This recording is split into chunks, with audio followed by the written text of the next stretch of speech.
മുഖ്യമന്ത്രിയുടെ മുഴുവൻ ആശങ്ക, ആകുലത, അദ്ദേഹം താമസിക്കുന്ന വീട്ടിൽ തുണി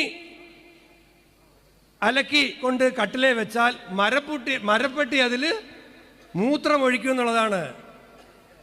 മലയാളത്തിലെ മുഴുവൻ സാംസ്കാരിക നായകന്മാരും ഈ കൊള്ളരുതായ്മകൾ കണ്ട് മിണ്ടാതിരിക്കുകയാണ്. ആ സാംസ്കാരിക നായകന്മാരോടെല്ലാമുള്ള പ്രതിഷേധമാണ് ക്ലിഫ് ഹൗസിലെ മരപ്പെട്ടി അയാളുടെ മുഖത്തേക്കോ അവിടെയുള്ള വസ്ത്രത്തിലേക്കോ മൂത്രമൊഴിച്ച് പ്രതിഷേധിച്ചത്. മരപ്പെട്ടി മലയാളികൾക്ക് വേണ്ടി പ്രതിഷേധിച്ചതാണ്. നമസ്കാരം. പിണറായി സർക്കാരിനെതിരെ ആഞ്ഞടിച്ച് PC വിഷ്ണുനാഥ് MLA രംഗത്ത്. കൊല്ലത്ത് ലോക്സഭാ തിരഞ്ഞെടുപ്പ് പ്രചരണ വേദിയിൽ സംസാരിക്കുകയായിരുന്നു അദ്ദേഹം. ജനങ്ങൾ ഭക്ഷണവും മരുന്നും വാങ്ങാൻ പോലും ഗതിയില്ലാതെ നട്ടം തിരിയുമ്പോൾ പിണറായി വിജയൻ ക്ലിഫ് ഹൗസിലെ മരപ്പെട്ടി ശല്യത്തെക്കുറിച്ചുള്ള ആകുലതയിലാണ് എന്ന് വിഷ്ണുനാഥ് ആഞ്ഞടിച്ചു. പിണറായിയുടെ മുണ്ടിലും മുഖത്തുമെല്ലാം മൂത്രമൊഴിക്കുന്ന മരപ്പെട്ടി കേരളത്തിലെ ഓരോ സാധാരണക്കാരനും വേണ്ടി പ്രതിഷേധിക്കുകയാണ് എന്നും വിഷ്ണുനാഥ് കൂട്ടിച്ചേർത്തു. സാമൂഹ്യ പെൻഷൻ 7 മാസം കഴിഞ്ഞു. ഇപ്പോൾ 1 മാസത്തെ പെൻഷൻ കൊടുക്കുമെന്ന് പറഞ്ഞ തെരഞ്ഞെടുപ്പുമായി ബന്ധപ്പെട്ട് 11,000 രൂപ ഒരാൾക്ക് കിട്ടാനുള്ളപ്പോഴാണ് 1 മാസത്തെ സാമൂഹ്യ പെൻഷൻ കൊടുക്കുമെന്ന് പറയുന്നത്. ഞാൻ ശ്രീ NK പ്രേമേന്ദ്രനോടൊപ്പം കരിക്കോട് മുതൽ വ്യാപാര സ്ഥാപനങ്ങൾ കയറി, കുണ്ടറ നിയമസഭാ മണ്ഡലത്തിലെ വ്യാപാര സ്ഥാപനങ്ങൾ കയറി ജനങ്ങളെ നേരിൽ കണ്ട് വോട്ട് അഭ്യർത്ഥിക്കുന്നതിന് വേണ്ടി കരിക്കോട് മുതൽ മുക്കട വരെയുള്ള കടകളിൽ കയറി കഴിഞ്ഞ ദിവസം. അതിനിടയിൽ എത്ര പാവപ്പെട്ട ആളുകളാണ് മുന്നിൽ വന്ന് നിന്ന് കരയുകയാണ്. മരുന്ന് വാങ്ങാൻ പൈസയില്ല സാറേ, 7 മാസമായി പെൻഷൻ കിട്ടിയിട്ട് മെഡിക്കൽ സ്റ്റോറിൽ നിന്ന് പറ്റാണ്, കടമാണ്, മരുന്ന് തരുന്നില്ല, ജീവിക്കാൻ കഴിയുന്നില്ല. 7 മാസമായില്ലേ? മനുഷ്യത്വമുണ്ടോ ഈ സർക്കാരിന്? കഴിഞ്ഞ ഏപ്രിൽ മാസം മുതൽ പെട്രോളിന്റെയും ഡീസലിന്റെയും 2 രൂപ വെച്ച് സാമൂഹ്യ പെൻഷന് വേണ്ടി മാത്രമായി വാങ്ങിക്കൊണ്ടിരിക്കുകയാണ്. 2 രൂപ വെച്ച് പെട്രോളിന്റെ പേരിൽ, ഡീസലിന്റെ നമ്മൾ അടിക്കുമ്പോൾ ഓരോ ലിറ്റർ പെട്രോളിന് 2 രൂപ വെച്ച് വാങ്ങുന്നു. എന്നിട്ട് 778 കോടി രൂപ പിരിച്ചു. എന്നിട്ട് ആ സാമൂഹ്യ പെൻഷൻ ഈ പാവങ്ങൾക്ക് കൊടുക്കുന്നുണ്ടോ? കെട്ടിട നിർമ്മാണ തൊഴിലാളി ക്ഷേമനിധി കിട്ടാതായിട്ട് 12 മാസമായി കെട്ടിട നിർമ്മാണ തൊഴിലാളി ക്ഷേമനിധി കൊടുത്തിട്ട് ആ ക്ഷേമനിധി തകർത്തു, ഇല്ലാതെയാക്കി. ഇന്ന് പത്രത്തിൽ KSRTCയിലെ ഒരു ജീവനക്കാരൻ തലകുത്തി നിന്ന് സമരം ചെയ്യുന്നു ഇടുക്കിയിൽ. അവർക്ക് ശമ്പളം കിട്ടിയിട്ടില്ല. 3 മാസമായി പെൻഷൻ കൊടുത്തിട്ടില്ല. ഇപ്പൊ റൈസ് എന്ന് പറഞ്ഞൊരു തട്ടിപ്പ്. ഫോൺ, ഇവിടെ ഇരിക്കുന്ന ആർക്കെങ്കിലും ഫോൺ കിട്ടിയിട്ടുണ്ടോ? ഫോൺ കിട്ടിയവർ, ഫോണിന്റെ കണക്ഷൻ കിട്ടിയവർ അവരൊന്ന് കൈവക്കാവോ? ഇവിടെ ഇരിക്കുന്നവരിൽ മാധ്യമപ്രവർത്തകർ, UDF-കാരായതുകൊണ്ടാണ് പൊക്കാത്തന്ന് കൈവക്കാത്തന്ന് വെച്ചെങ്കിൽ മാധ്യമപ്രവർത്തകർക്ക് ആർക്കെങ്കിലും ഫോൺ കിട്ടിയവരെ കുറിച്ച് വിവരമുണ്ടോ? കൊല്ലത്ത്, മലപ്പുറത്ത് വരെ CPM-ന്റെ വനിതാ നേതാവ് പ്രസംഗിക്കുന്ന കേട്ടു.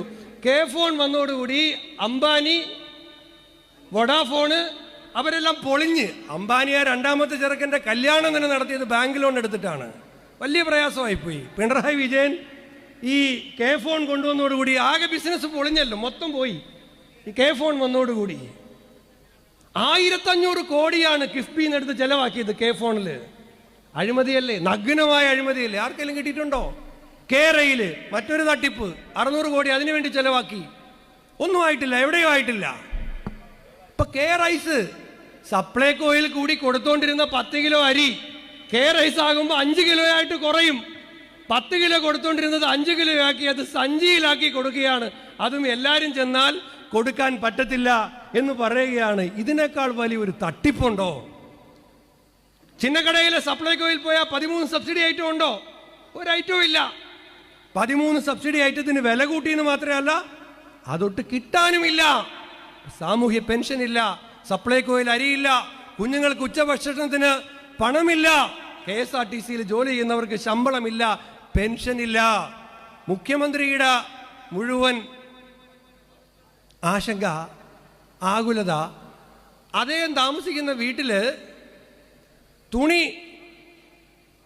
അലക്കി കൊണ്ട് കട്ടിലേ വെച്ചാൽ മരപ്പെട്ടി അതിൽ മൂത്രമൊഴിക്കും എന്നുള്ളതാണ്. മലയാളത്തിലെ മുഴുവൻ സാംസ്കാരിക നായകന്മാരും ഈ കൊള്ളരുതായ്മകൾ കണ്ട് മിണ്ടാതിരിക്കുകയാണ്. ആ സാംസ്കാരിക നായകന്മാരോടെല്ലാമുള്ള പ്രതിഷേധമാണ് ക്ലിഫ് ഹൗസിലെ മരപ്പെട്ടി അയാളുടെ മുഖത്തേക്കോ അവിടെയുള്ള വസ്ത്രത്തിലേക്കോ മൂത്രമൊഴിച്ച് പ്രതിഷേധിച്ചത്. മരപ്പെട്ടി മലയാളികൾക്ക് വേണ്ടി പ്രതിഷേധിച്ചതാണ്. അതുകൊണ്ട് ഈ ഏകാധിപത്യ സർക്കാരുകൾ രണ്ട് സ്ഥലത്തെയും ഈ സർക്കാരുകളെ താഴെ ഇറക്കേണ്ടതായിട്ടുണ്ട്. ജനങ്ങൾ വെറുത്തിരിക്കുകയാണ്. ഞാൻ വെറുതെ പ്രസംഗ ഭാഷയൊന്നും ഞാൻ ഉപയോഗിക്കുന്നില്ല. നാട്ടിലൊരു കല്യാണത്തിന് പോയാൽ, ഒരു മരണ വീട്ടിൽ ചെന്നാൽ, ഒരു കടയിൽ ചായ കുടിക്കാൻ ചെന്നാൽ ആളുകൾ നമ്മുടെ മുമ്പിൽ നിന്ന് കൈകൂപ്പിയിട്ട് നമ്മളോട് പറയുകയാണ്, നിങ്ങൾ എല്ലാവരും കൂടെ ചേർന്ന് എങ്ങനെങ്കിലും ഈ ഞാൻ ബാക്കി പൂരിപ്പിക്കുന്നില്ല, ഈ അധികാരത്തിൽ നിന്ന് താഴെ ഇറക്കി തരണം. നിങ്ങളോട് പറഞ്ഞിട്ടില്ലേ? നമ്മളോട് എല്ലാവരോടും പറഞ്ഞിട്ടുണ്ട്. ജനം വെറുത്ത ഈ രണ്ട് സർക്കാരുകളെയും താഴെ ഇറക്കുന്നതിന് വേണ്ടിയിട്ടുള്ള ഒരു വലിയ ജനാധിപത്യ പോരാട്ടത്തിൽ ഞാൻ വീണ്ടും ആവർത്തിക്കുന്നു, ഇന്ത്യയുടെ പാർലമെന്റ് കണ്ട ഏറ്റവും മികച്ച ഒരു പാർലമെന്റേറിയനെ നമ്മുടെ ജനപ്രതിനിധിയായി ലഭിച്ചതിൽ അഭിമാനിക്കുന്നവരാണ് കൊല്ലത്തെ മുഴുവൻ ജനാധിപത്യ വിശ്വാസികളും. അതിൽ UDF-കാർ മാത്രമല്ല, മുഴുവൻ ജനാധിപത്യ വിശ്വാസികളും.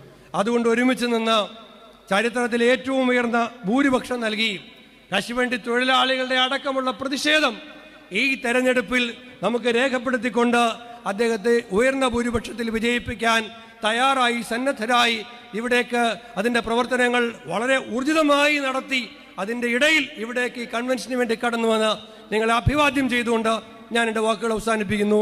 നമസ്കാരം. ജയ് ഹിന്ദ്.